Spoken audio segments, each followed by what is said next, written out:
It's a beautiful fall day in the Ozarks. Just enjoying the sunshine. It's been getting cold at night already. We are in a freeze warning this week, and it's already been getting down to freezing temperatures. Which, I mean, it's that time of year, but I feel like in Arkansas we haven't really had a true winter. We have winter, don't get me wrong, but it doesn't usually start getting like wintry until the end of December, middle of January. And it's already getting cold, so I do fear we are in for a rough winter. Lots of ice. We get lots of ice here. And our first year in the woods, off grid, is going to be a very exciting adventure. We currently live in a camper. We are trying to decide if we want to go with a tiny house with the Dirksen building, which we will probably end up doing eventually. We got this really nice spot we've been clearing out here. Look how pretty the views are. Or there's actually a house on the property up the hill that has become available. It's a little bit of a fixer-upper, but it is on the property. And if we were to take that, we would be able to seal the land. The land that comes with it is like connected to ours. So we're highly considering acquiring that house and property so that way we can have the whole section just safe. With the way the world is going these days, and it's always been bad. The world has always been bad. It's just that I feel like with social media and technology, we're able to see more quicker and intimately into people's lives around the world. And it's just becoming more of common knowledge that the world is becoming unhinged. Even people in our little teeny tiny town, the crazy things that I've experienced living in this particular town in the past year and a half has been crazy. So get prepared. Whatever you can do, if you can't get out of the city, then start preparing wherever you're at. Stocking up on essentials and first aid stuff, non-perishable foods. You need to start at least researching how to do things like filter your water, how to hunt, how to skin what you hunt. You're vegetarian, you can live off of the berries and the foraging and stuff, but do you have pets?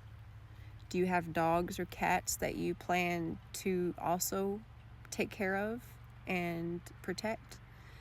You have to take everybody into consideration.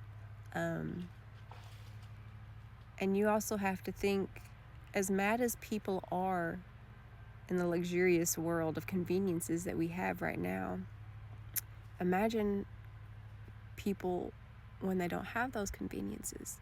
They don't have the Wi-Fi to keep them occupied. They don't have the drive-through down the street to go get easy food. They don't have the supermarket to go pick up their hygiene products. There are things, basic things, that a lot of people do not consider, especially living in the cities. Scared people are dangerous people. Okay? So prepare yourself so that way you don't have to be scared. You don't have to be scared of the dangerous people. You don't have to be scared of being hungry. You don't have to be scared of going thirsty. You need to learn how to filter water, how to find water, where to find safe water, how to tell if water is safe to filter. Just because it's water doesn't mean you should filter it and drink it, especially if you're living in the city. And don't think, if shit hits the fan and the world goes to an end, I'll just run out to the country. Try. I'm not saying that people like us aren't generous and people like us wouldn't welcome people in with open arms. But you got to understand, we're preparing. to take care of ourselves. We're not preparing to take care of strangers or people that are released. There's a comedian, can't remember his first name, something Carlin, George Carlin, and there's a bit that he, a comedy bit that he does, and it's on YouTube, you can find it, and it's real awakening, and talking about, end of the world, kind of shit hits the fan.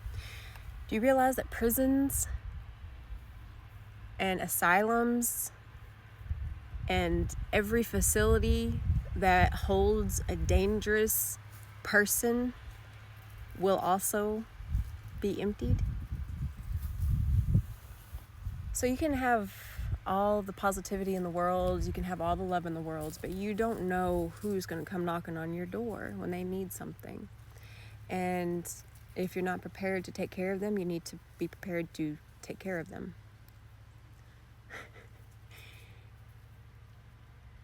Take responsibility for yourself. Start researching. You've got a phone in your hand, and most of you probably have a computer at home.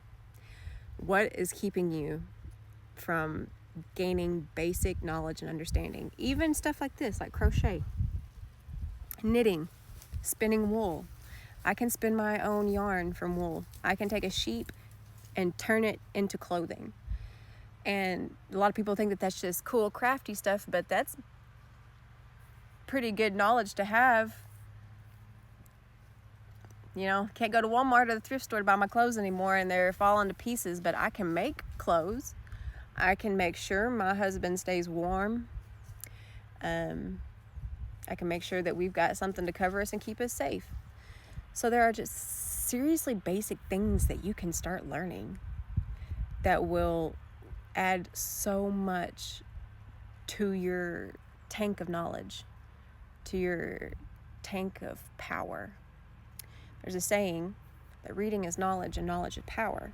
And I like to add that power gives you the opportunity to make change. It gives you opportunity to do things for yourself. So power creates opportunity. So yeah, just a little prepper inspiration, encouragement today. No matter where you're at, no matter where you live, if you are watching the news, I highly suggest looking on YouTube for your news, or look deeper into the internet, because the things that they're playing on mainstream media, mainstream news channels, most of them, I'm not saying that it's not all true, but I do think that they leave out a lot of really important information, showing the depths of how unraveled our world is right now. It's better to have something and never need it than to need something and never have it.